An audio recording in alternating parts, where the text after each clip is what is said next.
चलिए स्टार्ट कीजिएगा। कौटिल्य की पुस्तक अर्थशास्त्र किस विषय पर आधारित है? तो शासन कला के सिद्धांत और अभ्यास पर, ऑप्शन इसका बी। सेकेंड प्रश्न है, मुगल काल में बिहार आने वाला प्रथम विदेशी यात्री कौन था?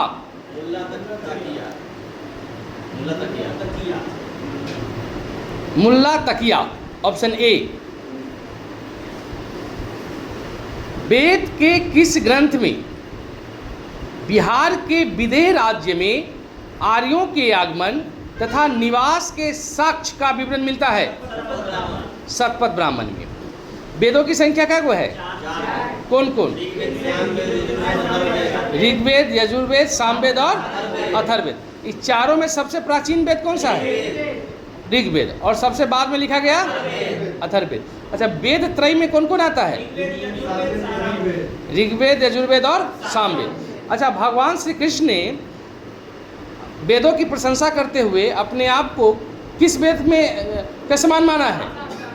सामवेद के समान। अगला प्रश्न, बिहार में स्थित कौन सा महाजनपद 8 राज्यों का एक संघ था? वज्जी संघ। उसका नाम है वज्जी संघ। विश्व की प्रथम गणतंत्रात्मक व्यवस्था कहाँ थी? वैशाली में थी। नहीं, वैशाली में किन लोगों के द्वारा स्थापित किया गया था? लिच्छवी वंश के लोगों के द्वारा, इसलिए इसको लिच्छवी गणराज्य कहा जाता है।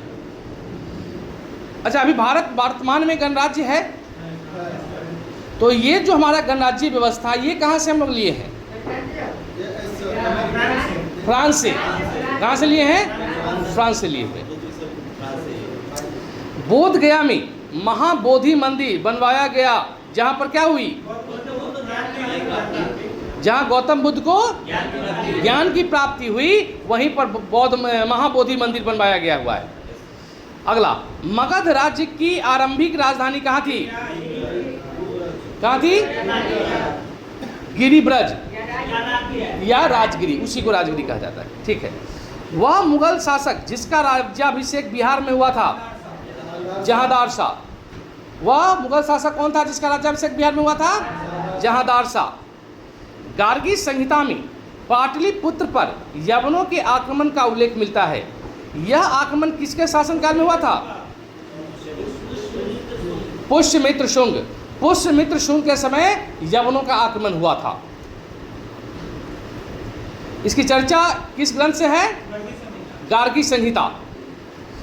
सुप्रसिद्ध बौद्ध विद्वान अश्वघोष को प्रश्रय देने वाला शासक कौन था? कनिष्क। क्वेश्चन पूछता है कि अश्वघोष जो थे, ये किस राजा के दरबार में रहते थे? कनिष्क के। किस शासक ने श्रीलंका के राजा मेघवर्मन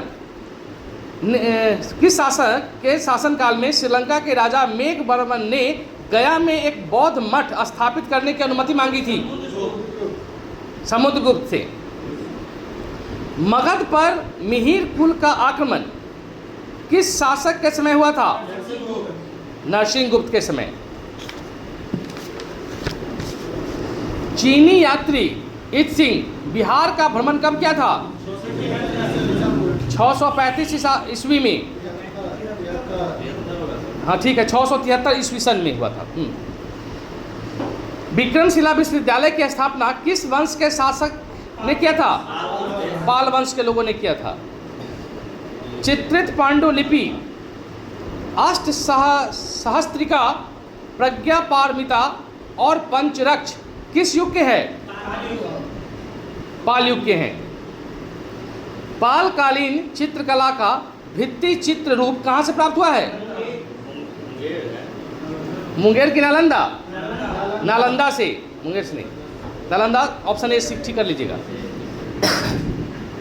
किस नगर को पाल काल में श्रीनगर मुक्ति कहा जाता था? वज्जी को। मिथिला या तिरहुत के कर्नाट राज्य का संस्थापक कौन था? नरसिंह देव। अगला, बख्तियार खलजी की बिहार में पहली महत्वपूर्ण विजय कौन थी? पटना की विजय। अष्टकोणीय मकबरों की श्रृंखला में अंतिम मकबरा कौन है? इस्लाम शाह का मकबरा। बिहार के मनेर में स्थित शाह दौलत का मकबरा बनवाया था किसने? इब्राहिम खां काकर। पटना में बहावी आंदोलन के मुख्य नेता कौन था? विलायत अली और इनायत अली। बिहार में सदर अंजुमन ए हिंद नामक संस्था के संस्थापक कौन थे? पूर्णेंद्र नारायण सिंह। बिहार प्रांतीय कांग्रेस कमेटी के प्रथम अध्यक्ष थे नवाज सरफराज हुसैन खां। बिहार प्रदेश कांग्रेस कमेटी का गठन किस वर्ष हुआ था? 1908 में हुआ था। चलिए, थैंक यू।